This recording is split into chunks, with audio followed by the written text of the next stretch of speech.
Salut Christophe pour le podcast du Turf. Alors, écoute, déjà là, je vais te souhaiter une bonne année. C'est vrai que là, du coup, j'ai arrêté un peu là, le podcast là, pendant quelques jours parce que en fait, j'étais parti et du coup, j'avais pas de réseau. Enfin bref, quoi, j'ai pas pu poster de podcast pendant toute la partie et je dirais même que je crois que c'est la dernière partie. Des émotions, je crois. J'avais fait une thématique sur les émotions. C'est même pas, je crois, c'est même sûr. Et je crois que le tout dernier podcast, j'avais même pas eu le temps de le faire, donc j'étais parti un peu précipitamment. Donc voilà, donc écoute, bonne année à toi. Et puis j'espère que l'année 2018 sera bonne et riche en gains et en turf te concernant. Euh, et puis en d'autres choses d'ailleurs, hein. Voilà, je te souhaite tout le bien possible, hein, et puis de réaliser tout ce que tu as prévu de réaliser. Alors en revenant au turf, justement, là-dessus, je pense que peut-être l'année 2018, tu devrais peut-être te poser des questions si toi tu es un peu comme moi, que tu es un peu dans le doute toujours. Parce que voilà, on essaye tous de chercher des méthodes, de chercher des choses qui marchent, on se dit toujours qu'il y a quelque chose, qu'il y a forcément un truc. Enfin, tu vois, c'est un peu comme quand, je sais pas moi, on veut monter une entreprise, on a l'impression, tu vois, qu'on va sortir une espèce de lapin du chapeau et puis que ça va fonctionner. Mais en fait, c'est pas comme ça que ça marche du tout. En fait, faut travailler, quoi, hein, j'ai envie de te dire. Mais il faut travailler efficacement. Enfin, tu vois, par exemple, je te prends le turf. Euh, ça sert à rien, tu vois, de passer des heures et des heures devant les courses, de passer des heures et des heures à affiner tes stats et machin. Au bout d'un moment, en fait, faut que tu prennes une décision. Et la décision, elle est vachement importante. Parce que la décision, c'est ça qui va te mettre en action, qui va te faire avancer.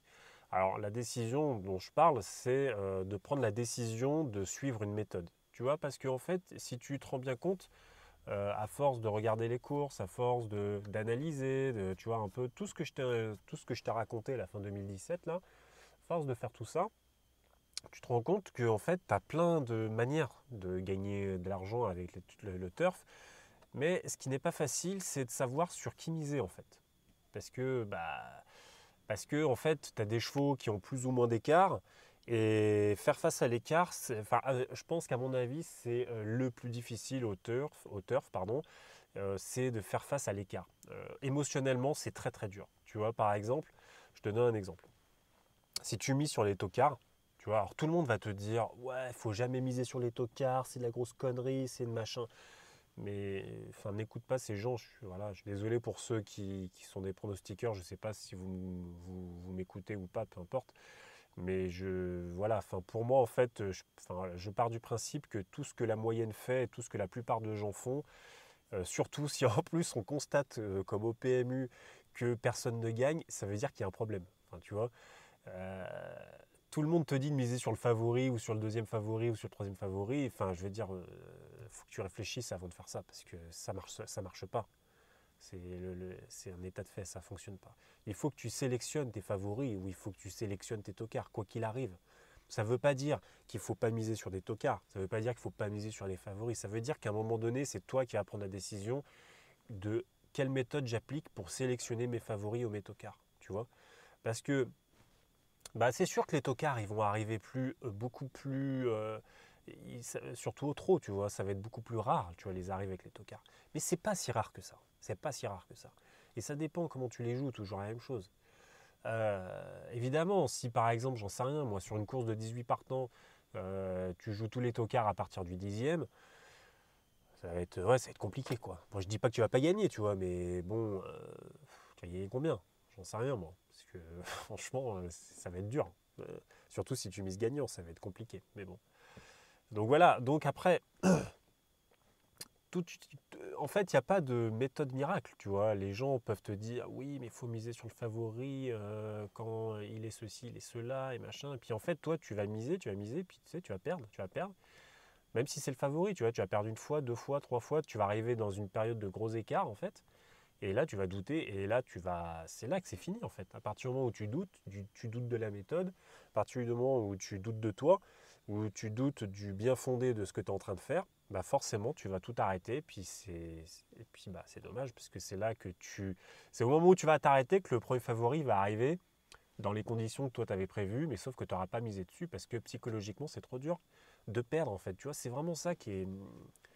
C'est un truc un peu bizarre, hein, ce que je suis en train de te dire, parce que tu vois, les gens peuvent dire oui, bon, enfin bon, ça va. Non, non, mais en fait, tu te rends pas compte. C'est ça qui te fait perdre, véritablement. C'est le fait de ne pas suivre une méthode. Je suis assez chiant, on va dire, avec ça. Ça fait déjà plusieurs fois que je te le dis, mais je t'assure que la clé, elle est là, quoi. C'est terrible, hein, mais la clé, elle est vraiment là. Et même moi, j'ai eu du mal à suivre des méthodes. C'est très difficile, c'est psychologiquement. Moi, je veux dire, enfin, voilà, moi, je sais très bien où sont mes lacunes, par exemple. Moi, au Paris Hippique, c'est dans la psychologie, quoi. C'est clair et net. Je pense, comme la plupart des gens, d'ailleurs. Parce que les gens peuvent te dire, oui, moi, j'ai une méthode X, une méthode Y. Mais en fait, elles se valent quasiment toutes. Tu vois ce que je veux dire? À part si ta méthode, c'est de jouer en gagnant du 4e au 18e favori tous les jours. Bon, là, je pense que tu vas perdre, à mon avis. Mais bon, bref, tu vas jouer trop de chevaux, tu vois.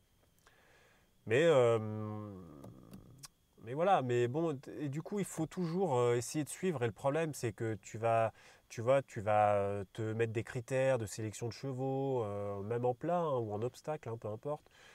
Tu vas étudier l'état du terrain, les machins, tu vas dire, ah ouais, tiens, tel tocard ou tel favori, quand l'état du terrain, il est comme ça, il arrive à cette place, en général, patati patata, machin, tu vas faire toutes tes super stats d'ailleurs, tous les pronostiqueurs, ils le mettent, en général, ils disent, ça fait 25 ans que je joue, j'ai fait des études sur 2500 courses, enfin, ouais, mais d'accord, très bien. En fait, tu peux même faire une étude sur une année, si tu veux. Tu vois, tu auras déjà assez de stats. Sur une année, même au trot, tu as 180 courses qui se passent dans l'année à peu près. Euh, Même sur une année, tu peux voir des choses déjà. Tu n'as même pas besoin de faire des stats sur 2016, 15, 14, 13, 12 jusqu'à 2010. Tu n'as même pas besoin de faire ça. Tu vois, sur une année, tu peux déjà le faire. Et voilà, et du coup, ce qui compte, c'est vraiment de suivre une méthode. Parce que en faisant ce genre de travail, de stats par exemple, tu vas voir que tu as des choses intéressantes qui peuvent ressortir. Même en analysant les courses, tu vas voir il y a des choses intéressantes qui vont ressortir sans même faire des stats, tu vois. Mais le tout est de suivre ta méthode. C'est ça le principe. Parce que inévitablement, tu vas perdre. Et le problème, c'est que bah, les aléas des courses, c'est un peu, entre guillemets, la réussite, le hasard, tu vois. Les courses, c'est pas un jeu de hasard, mais il y en a forcément une part à un moment donné, tu vois. C'est comme tout. Tu as beau construire ta maison dans un endroit où, je sais pas, moi, bien à l'abri, ou j'en sais rien, moi, à 500 mètres d'un cours d'eau, d'un tout petit ruisseau, tu vois, et puis ben, un jour, il va y avoir une énorme crue, ta maison, elle va être inondée. Voilà, c'est les aléas, c'est la météo, c'était pas prévu. Ça faisait 2000 ans qu'il n'y avait pas eu de crue sur ce petit ruisseau, et puis bah, tu vois, ça tombe sur toi, quoi. Enfin, tu vois, et ça, tu peux pas le prévoir. Tu vois, les courses, c'est la même chose. Voilà, il y a forcément des aléas, il y a forcément des écarts, et le plus dur, c'est de tenir. Tu vois. Donc voilà. Donc écoute, bah, petit podcast comme ça, un petit peu à l'arrache sur un peu toujours les mêmes histoires hein, que je te raconte. Mais c'est vachement important, tu vois, essaye de t'imprégner un peu de tout ça parce que moi je me le dis tous les jours en fait, tu sais, c'est vraiment des trucs que je me dis moi à moi-même, hein, je me dis putain, enfin voilà, suis une méthode, n'oublie pas de suivre une méthode, n'oublie pas de suivre tes méthodes.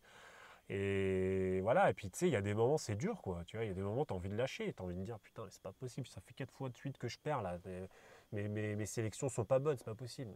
Et en fait, faut pas, enfin c'est terrible, mais faut pas se dire ça en fait. C'est con, hein. Mais en fait, faut pas se le dire. Il faut se dire, ok, voilà, bon, bah, ça fait 4 fois de suite que je perds, tant pis, c'est pas grave. Mais peut-être que la cinquième, la sixième, je gagnerai. Et ce qui compte, c'est pas d'avoir raison, en fait, c'est ce que je t'avais déjà expliqué. Ce qui compte, c'est d'être rentable, c'est de gagner de l'argent. Ok. Allez, ça fait quasiment 10 minutes, on va s'arrêter là. Et puis, bah, n'hésite pas à faire partie de mes contacts perso. Je te mets le lien dans la description. Je te dis à plus.